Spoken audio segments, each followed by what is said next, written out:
So in the last video, I said how I noticed that the Harlequin rasboras seem to be schooling a little bit better now that they're in this larger tank. Well, that's not necessarily the case.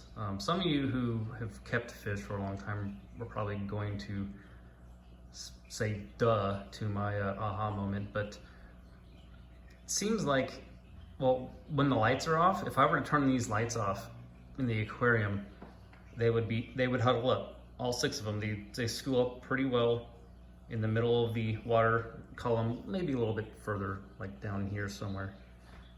But at nighttime, when I turn the lights off, you could still see the little shimmeriness of them from any kind of other light I have in here, usually from the TV. But when the lights come on, nope, they disperse. I assume that they bunch up at night because, well, they can't see as well, and maybe it's a defense tactic against predators. Not sure, but that's just my guess. Anyone wondering what that thing is in the upper left-ish? That's a soap dish. I put it there to help lessen the flow from the hang-on back filter. I'm probably going to put some little smooth rock or something in there too, just to help it out a little bit more. But I also thought I was going to try and do a little DIY CO2 in here. I went and bought a SodaStream can, and I knew it wouldn't hook up directly to any of the Fluval stuff that I had, but going online and looking for adapters and such, it just seems like it might be too much of a hassle. But I did see a lot of stuff on using a paintball tank, and that might be a little cheaper in the end than the SodaStream thing is, and there are quite a few paintball stores in this general area, so I might just have to check that out. There is a new addition to this tank. Oh, there he is, or he or she, not exactly sure because it's really tiny still. But as you can see, there's a little albino bristlenose pleco. Let's put him in here yesterday.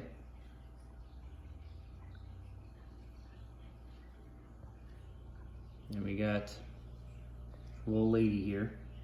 She's very personable, likes coming up to the glass, but now she has a camera on her face, she seems to be really shy. And here's her man. I haven't really thought of a name for him yet. I call him Goober sometimes. Yesterday he was trying his darndest to impress her, but she just wasn't really having any of it. And then this morning he was giving me attitude, so I think he was hungry, but I'm feeding them later on today. But he was doing my betta that I had before, he would do this little thing I call his piggy dance, and he was doing something similar. And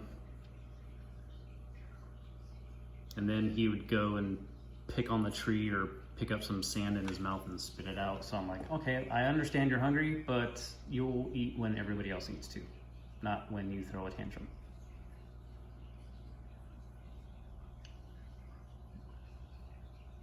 I was thinking about maybe putting some shrimp of some sort in here, something bigger, not neocardinia, but maybe some amano shrimp just to have some. Before I do that, I need to hang on the back intake filter sponge, which I'm probably going to go get here in about an hour when one of the LFSs that I know carries them opens.